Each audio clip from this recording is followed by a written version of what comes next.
Do you remember the last time you felt like you were about to explode? Picture this. You are sitting in an important meeting. Every eye is fixed on you. The boss just asked a question, and suddenly, your mind goes blank, completely empty. Your heart starts pounding, so hard you think the person sitting next to you can hear it. Your throat tightens. Your hands are ice cold, yet your palms are sweating. You know the answer. You've been preparing for this moment all week. But right now, this very second, your brain has betrayed you.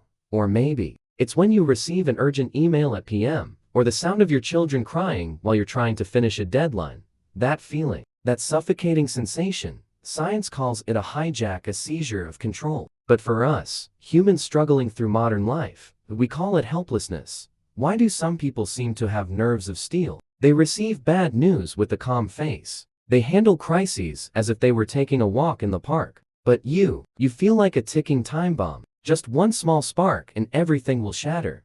Are they simply born strong? Or is there something wrong inside your psychological makeup? The answer will surprise you. You are not weak. You are not incompetent. It is simply that your brain is trying to protect you.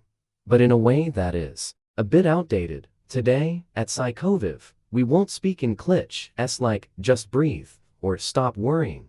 We are going to dive deep into the machine inside your skull, decode the mechanism of panic, and equip you with the most practical psychological weapons to take back control. So that next time, when pressure hits like a tsunami, you won't be swept away. You will be the one surfing that wave. Welcome to the journey of finding peace within the eye of the storm.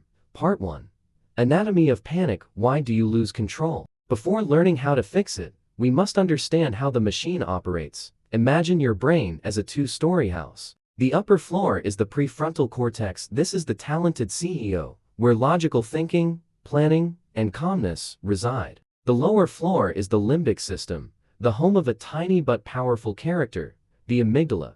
The amygdala is like an old, diligent, but extremely suspicious security guard. Its sole mission is to keep you alive. Thousands of years ago, when our ancestors encountered a tiger, the amygdala would scream, "Danger, run now." It immediately cuts the power to the upper floor, the prefrontal cortex, to divert all energy to the muscles. You don't need to write poetry or solve math problems when facing a tiger. You just need to run. The problem? In the 21st century, the tiger no longer exists. Instead, the tiger is a complaint email from a client, the scowling face of a partner, or a rent bill that's due. But the amygdala can't tell the difference. To it, a deadline is just as dangerous as a wild beast. When pressure appears, the amygdala hits the red alarm button. Cortisol and adrenaline flood the bloodstream. Your heart rate spikes to pump blood. Your pupils dilate, and most importantly, locks access to your logical intelligence. This is the phenomenon known as amygdala hijack.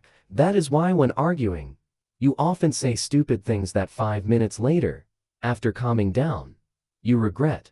Why did I say that? That wasn't the real you. That was the primitive human trying to defend itself. The painful truth is, the smarter and more sensitive you are, the more vulnerable you are to this mechanism. Because your imagination is so rich, you paint the worst-case scenarios faster than others. You aren't just afraid of the current pressure. You are afraid of consequences that haven't even happened yet.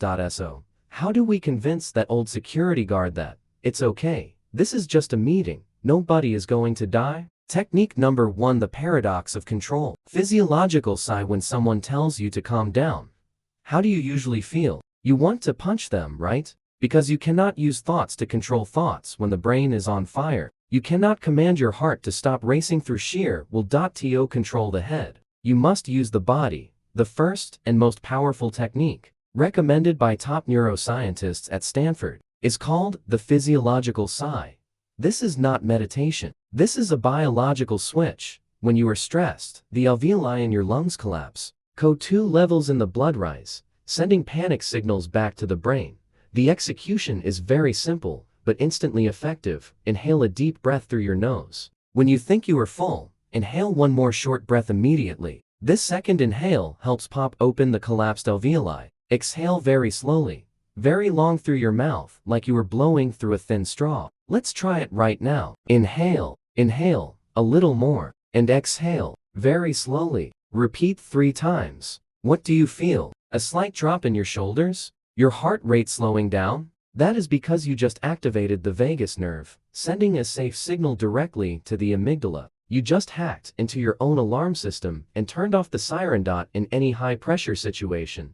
Before opening your mouth to speak, perform a physiological sigh. It is the emergency brake for your mind. Technique number 2: cognitive distancing. Have you ever realized that you give great advice to friends, but you solve your own problems very poorly? That is Solomon's paradox. When looking at other people's problems, we have objectivity. When looking at our own problems, we are clouded by emotion. Under pressure, we often identify ourselves with the emotion. We think, I am panicked. Wrong. Change your language. Don't say, I'm sad. Say, I'm feeling sad. It sounds similar, but psychologically, the difference is massive. I am sad means sadness is your essence. I am feeling sad means sadness is just a cloud passing through the sky of your mind. You are the sky, not the cloud. The specific technique here is the third-person perspective, also known as the fly on the wall. When you are extremely stressed due to a mistake at work, stop, close your eyes if possible, and imagine you are floating out of your body, perching on the ceiling, and looking down. You see a person who is sitting there, holding their head, breathing rapidly. Ask yourself, what problem is this person facing? Why are they reacting like that? Will this matter really be that huge in 5 years? When you call yourself by the third person, for example, Nam is feeling anxious because he's afraid the boss will scold him. You reactivate the prefrontal cortex. You force the brain to switch from feeling mode to analysis mode. And when analysis takes over, emotions automatically cool down. Technique number 3: reframing from threat to challenge. This is the secret of Olympic athletes. Physiologically, the feeling of anxiety and the feeling of excitement are almost identical. Both make the heart beat fast, hands shake, and stomach churn. The only difference lies in the label the brain pastes on it. When you stand before a crowd to present, your heart beats fast. If you label it as fear, the body will prepare to shrink back, and your voice will tremble. But if you label it as the body is charging energy to fight, you turn fear into excitement.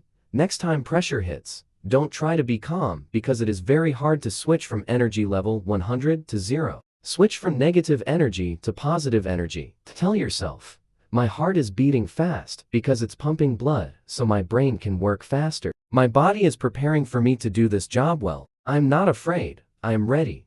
Change the story you tell yourself, and you will change the result. Don't view pressure as a threat to your ego. View it as a competency test, a hard level in a game that you need to pass. Part 2. The shadow of perfectionism, the perfectionism trap. We need to speak about a naked truth. Why are you so afraid of pressure? Is it because you are afraid of failure? Deeper than that. You are afraid that if you fail, you will have no value. Many of us grew up with the belief that love and respect are conditional things. You are only loved when you are good, when you get high grades, when you succeed. Therefore, every pressure at work is not just work. It is a judgment on your human value. You are afraid to be wrong, because being wrong means you are incompetent. Pressure becomes gigantic because you are carrying your entire ego on your shoulders. The psychological advice here is, embrace vulnerability.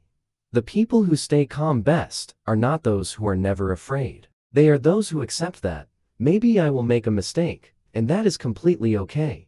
When you allow yourself to be wrong, the pressure disappears. It sounds paradoxical, but when you no longer fear the consequences, you actually perform your best. Tell yourself, what is the worst that can happen? I get fired, I get laughed at, fine, I will still live, I will still eat dinner, and the sun will still rise tomorrow. True calmness comes from acceptance, not from bracing yourself to resist. Like bamboo before a windstorm, it bends so it won't break, while the rigid oak tree is easily uprooted. Be flexible like bamboo. Part 3. The pause button tactic, the 10-second pause. Viktor Frankl, a psychologist who survived a Nazi concentration camp, said a classic line, between stimulus and response, there is a space. In that space is our power to choose our response. In our response lies our growth and our freedom. Of us live on autopilot. Stimulus: boss scolds, immediate reaction, argue back, or cry. There is no space. Your mission is to widen that space. When pressure hits, create a pause button. Whenever you feel blood rushing to your brain, apply the 10-second rule. Count down from 10 to 1, but count visually. 10. Visualize the number 10 in blue. 9. Visualize the number 9 melting. 8.